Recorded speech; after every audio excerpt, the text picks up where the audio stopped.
अस्सलामुअलैकुम वरहमतुल्लाहि वबरकातुहू। बिस्मिल्लाहिर्रहमानिर्रहीम। अल्लाह अपने गुनाहगार बंदों के साथ कैसा सलूक करता है, आज की ये वीडियो आपके होश उड़ा देगी। इसलिए तमाम दोस्तों से दरखास्त है कि वीडियो को आखिर तक जरूर देखें। नाजरीन, आज की वीडियो खास तौर पर खवातीन के लिए है, क्योंकि औरतें ही आम तौर पर ऐसी बीमारियों और गुनाहों की मुर्तकिब होती हैं, लेकिन अक्सर मर्द भी इनमें मुलव्विस हैं। इसलिए इन बुराइयों और गुनाहों के बारे में जो हुक्म औरतों के लिए है वही मर्दों पर भी सादिर है। नाजरीन, हजरत मोहम्मद मुस्तफ़ा सल्लल्लाहु अलैहि वसल्लम की एक हदीस है, फरमाने मुस्तफ़ा है कि मैंने एक औरत को देखा जो अपने बालों के जरिए जहन्नुम के अंदर लटकी हुई है और उसका दिमाग हंडिया की तरह पक रहा है। एक तो खुद जहन्नुम के अंदर होना बजाते खुद कितना हौलनाक अजाब है। अल्लाह ताला हम सबको अपनी पनाह में रखे। और फिर बालों के बल लटकाना ये इंतहाई तकलीफ दे सजा है, और फिर दिमाग का पकना ये तीसरी सजा है। मजीद बात करने से पहले हमारे इस चैनल को सब्सक्राइब करें और महफिल दुआ का हिस्सा बनने के लिए कमेंट में अपना नाम तहरीर करें। हजरत फातिमा-तुज़-ज़हरा रज़ी अल्लाह ताला अन्हुमा ने अर्ज किया कि अब्बा जान, औरत पर यह अजाब इनके कौन से अमाल की वजह से हो रहा है? इनके कौन से ऐसे अमाल थे जिसकी वजह से आप सल्लल्लाहु अलैहि वसल्लम ने इनको इस हौलनाक और दर्दनाक अजाब में मुब्तला देखा? इसके जवाब में हुजूर सल्लल्लाहु अलैहि वसल्लम ने फरमाया कि जिस औरत को मैंने सर के बालों के जरिए जहन्नुम में लटका हुआ देखा और जिसका दिमाग हंडिया की तरह पक रहा था, उसको ये अजाब घर से बाहर नंगे सर जाने की वजह से हो रहा था। वो औरत नामहरम मर्दों से अपने सर के बाल नहीं छुपाती थी। नाजरीन, अब हम अगर अपने गिरदोपेश का जायजा लें तो हमें ये आम गुनाह होता हुआ नजर आ रहा है। हालांकि खवातीन के लिए हुक्म है कि सर के बाल उनकी सतर का हिस्सा है, क्योंकि औरत का पूरा जिस्म सर से पांव तक सिवाय चेहरे के और सिवाय दोनों हथेलियों के और दोनों पैरों के पूरा जिस्म सतर है, जिसको नमाज में छुपाना फर्ज है। क्योंकि अगर नमाज में कम से कम चौथाई सर के बाल खुल जाएं और इतनी देर खुले रहें कि जितनी देर में 3 मरतबा सुभान अल्लाह पढ़ लिया जाए तो नमाज नहीं होगी। या फिर अगर किसी औरत ने सर पर इतना बारीक दुपट्टा ओढ़ लिया है जिसमें सर के बाल झलक रहे हैं, तो ऐसे दुपट्टे में भी नमाज नहीं होगी, क्योंकि सतर छुपाने की शर्त पूरी नहीं हुई। बास खवातीन बारीक दुपट्टे में नमाज तो पढ़ लेती हैं और इस दुपट्टे को दोहरा कर लेती हैं। हालांकि दोहरा करने के बाद भी बाल नजर आते रहते हैं। बाज औकात दुपट्टा इतना छोटा होता है कि इसके अंदर से चिटिया बाहर निकली हुई नजर आती है, वो दुपट्टे के अंदर नहीं छुपती। या बाज खवातीन की आस्तीनें इतनी छोटी होती हैं कि दुपट्टा पहनने के बावजूद उनके बाजू तक नहीं छुपते। और मसला ये है कि अगर चौथाई सर के बाल खुल जाए या चौथाई कलाई खुल जाए या चौथाई पिंडली खुल जाए और 3 मरतबा तस्बीह पढ़ने के बराबर खुली रहे तो नमाज नहीं होगी। और चेहरा, दोनों हथेलियां और दोनों पैर और बाकी सारे जिस्म नामहरम मर्दों से छुपाना जरूरी है। ये पर्दे का हुक्म है। पर्दे का हुक्म अलग और सतर का हुक्म अलग है। पर्दे के हुक्म में सर से पांव तक पूरा जिस्म दाखिल है, जिसको नामहरम मर्दों से छुपाना घर में भी जरूरी है और घर से बाहर भी जरूरी है। लिहाजा घर में भी और घर से बाहर भी नामहरम मर्दों के सामने सर के बाल खोल कर आना गुनाह है, और यही इसका अजाब है जो आपने अभी सुना है। बास पर्दादार खवातीन घर के बाहर तो सर और चेहरा छुपाने का इंतजाम कर लेती हैं, लेकिन घर के अंदर जो नामहरम मर्द या करीबी नामहरम रिश्तेदार है, उनसे खवातीन पर्दा करने का एहतमाम नहीं करती। उनके सामने सर भी खुला है, गर्दन भी खुली है, बाजू भी खुले हैं, गिरेबान तक खुला हुआ है। बास खवातीन साड़ी इस अंदाज से पहनती हैं कि पेट और पीठ इसमें भी नजर आ रही होती है। मसलन देवर, तायाजाद भाई, फूफीजाद, मामूजाद और खालाजाद भाई घर में आते रहते हैं, लेकिन इनसे पर्दा करने का कोई एहतमाम नहीं है। इनके सामने सर, सीना, हाथ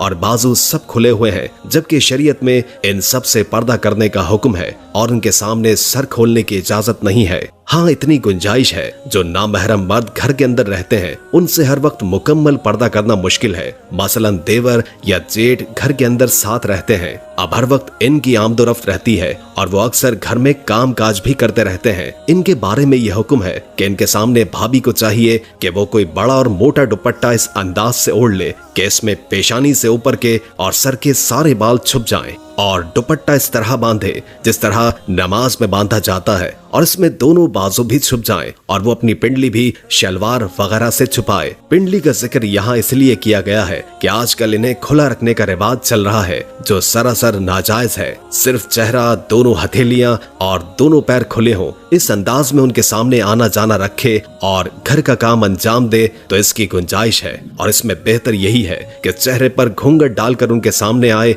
और जरूरत के वक्त इसी घूंघट में उनसे बात भी कर सकती है और जवाब भी दे सकती है। शरीफ और हयादार औरत के लिए चेहरे पर घूंघट डालकर कामकाज करना कोई मुश्किल काम नहीं, बशर्ते कि आखिरत की फिक्र हो, खौफे खुदा हो और अल्लाह के अजाब से डर लगता हो। लेकिन सर खुला रखना या सर के ऊपर इतना बारीक दुपट्टा ओढ़कर जिसमें सर के बाल नजर आ रहे हैं, या बराए नाम दुपट्टा गले में डाल रखा है, सर पर नहीं रखा, बाजू भी खुले हुए हैं, कलाइयां भी खुली हुई हैं और इन कलाइयों में जेवर पहना हुआ है। और आजकल तो पिंडलियां खोलने का मनहूस रिवाज भी चल पड़ा है, लेकिन घर के अंदर जो नामहरम मर्द हैं उनके सामने ये सब जायज नहीं है, और घर से बाहर खोलना तो किसी हाल में भी जायज नहीं है। लेकिन आज मुसलमान खवातीन का जो हाल घर के अंदर है, इससे बुरा हाल घर के बाहर है। बाहर निकलते वक्त पर्दे का कोई नाम नहीं है, और जो कपड़े पहने हुए हैं वो भी इतने बारीक हैं या इतने चुस्त हैं कि जिस्म का हर हिस्सा नुमाया हो रहा है। लिहाजा खवातीन ये बात सुन लें कि नामहरम मर्दों के सामने नंगे सर आने का अजाब सरकारे दो आलम सल्लल्लाहु अलैहि वसल्लम ये बयान फरमा रहे हैं कि मैंने अपनी आंखों से इन्हें जहन्नुम के अंदर सर के बल लटकते हुए देखा है और उनका दिमाग हांडी की तरह पक रहा है। अल्लाह की पनाह। नाज़रीन, ये आम कुदरत कानून है कि मरने के बाद कोई जिंदा नहीं होता और दुनिया में वापस नहीं आता, लेकिन अल्लाह ताला इबरत के लिए कभी कभी ऐसा कर देते हैं। हर दौर में कोई न कोई ऐसा वाकया पेश आता रहता है, यहाँ तक कि कोई जिंदा हो गया और उसने मरने के बाद का हाल सुनाया और फिर मर गया। इसी किस्म का अजाब कब्र से मुतालिक एक वाकया गिलगित में पेश आया है। एक शख्स कब्रिस्तान के पास से गुजर रहा था। उसने किसी कब्र से ये आवाज सुनी कि मुझे निकालो, मैं जिंदा हूँ। जब एक दो मर्तबा उसने आवाज सुनी तो उसने ये समझा कि ये मेरा वहम और ख्याल है, कोई आवाज नहीं आ रही। लेकिन जब मुसलसल उसने ये आवाज सुनी तो उसको यकीन होने लगा। चुनाचे करीब में ही एक मस्जिद थी। वो शख्स इसमें आया और लोगों को इस आवाज के बारे में बताकर कहा कि तुम भी चलो और उस आवाज को सुनो। चुनाचे कुछ लोग उसके साथ आए। उन्होंने भी यही आवाज सुनी और सबने यकीन कर लिया कि वाकई आवाज कब्र से आ रही है। और फिर यकीन होने के बाद उन लोगों को मसला पूछने की फिक्र हुई कि पहले उलमा से ये मसला मालूम करो कि कब्र खोलना जायज है या नहीं। चुनाचे वो लोग महल्ले की मस्जिद के इमाम साहब के पास गए और उनसे कहा कि इस तरह कब्र से आवाज आ रही है और मैयत ये कह रही है कि मुझे कब्र से बाहर निकालो, मैं जिंदा हूँ। इमाम साहब ने फरमाया, अगर तुम्हें उसके जिंदा होने का यकीन है तो कब्र को खोलो और उसको बाहर निकालो। चुनाचे ये लोग हिम्मत करके कब्रिस्तान गए और जाकर कब्र खोली। अब जो ही तख्ता पलटाया तो देखा कि अंदर एक औरत नंगी बैठी हुई है। उसका कफन खुल चुका था और वो औरत कह रही थी कि जल्दी से मेरे घर से मेरे कपड़े लाओ, मैं कपड़े पहनकर बाहर निकलूं। चुनाचे ये लोग फौरन दौड़कर उसके घर गए और घर जाकर उसके घर वालों को ये वाकया बताया और उसके कपड़े और चादर वगैरह लेकर आए और लाकर कब्र के अंदर फेंक दिए। उस औरत ने उन कपड़ों को पहना और चादर अपने ऊपर डाली और फिर तेजी से बिजली की तरह उस कब्र से निकली और दौड़ती हुई अपने घर की तरफ भागी। घर जाकर एक कमरे में छुपकर अंदर से कुंडी लगा ली। अब जो लोग कब्रिस्तान आए थे दौड़कर उसके घर पहुंचे। उनको वहां जाकर मालूम हुआ कि उसने अपने कमरे को अंदर से कुंडी लगा रखी है। उन्होंने दस्तक दी कि कुंडी खोलो। अंदर से उस औरत ने जवाब दिया, मैं कुंडी तो खोल दूंगी, लेकिन कमरे के अंदर वो शख्स दाखिल हो जिसके अंदर मुझे देखने की ताब हो, इसलिए कि इस वक्त मेरी हालत ऐसी है कि हर आदमी मुझे देखकर बर्दाश्त नहीं कर सकेगा। लिहाजा कोई दिल गुर्दे वाला शख्स आए और आकर मेरी हालत देखे। अब वो लोग अंदर जाने से डर रहे थे, लेकिन दो चार लोग जो आदमी मजबूत दिल वाले थे उन्होंने कहा कि तुम कुंडी खोलो, हम अंदर आएंगे। चुनाचे उसने कुंडी खोली और वो लोग अंदर चले गए। अंदर वो औरत अपने आप को चादर में छुपाए बैठी थी। जब ये लोग अंदर पहुंचे तो उस औरत ने सबसे पहले अपना सर खोला। उसने देखा कि उसके सर पर एक बाल भी नहीं है, वो बिल्कुल खाली खोपड़ी है, न उसके ऊपर बाल है न खाल है और सिर्फ खाली हड्डी ही हड्डी है। लोगों ने उससे पूछा कि तेरे बाल कहाँ गए? उस औरत ने जवाब दिया कि जब मैं जिंदा थी तो नंगे सर घर से बाहर निकला करती थी, फिर मरने के बाद जब कब्र में लाई गई तो फरिश्ते ने मेरा एक एक बाल खींचा और इस नोचने के नतीजे में बाल के साथ खाल भी निकल गई। अब ना मेरे सर पर बाल है ना ही खाल है। इसके बाद उस औरत ने अपना मुंह खोला। जब लोगों ने उसका मुंह देखा तो वो इतना खौफनाक हो चुका था कि सिवाय दांतों के कुछ भी नजर नहीं आ रहा था। मुंह पर कोई होंठ मौजूद नहीं था, बल्कि 32 के 32 दांत सामने जड़े हुए नजर आ रहे थे। नाजरीन, सोचिए अगर किसी इंसान के सिर्फ दांत ही दांत नजर आए तो कितना डर और खौफ मालूम होता है। अब उन लोगों ने उस औरत से पूछा कि तेरे होंठ कहाँ हैं? उस औरत ने जवाब दिया, मैं अपने होठों पर लिपस्टिक लगाकर नामहरम मर्दों के सामने जाया करती थी। इस सजा में मेरे होठ काट दिए गए, इसलिए अब मेरे चेहरे पर होठ नहीं है। फिर उस औरत ने अपने हाथ और पैरों की उंगलियां खोली तो लोगों ने देखा कि इसके हाथ और पैरों की उंगलियों में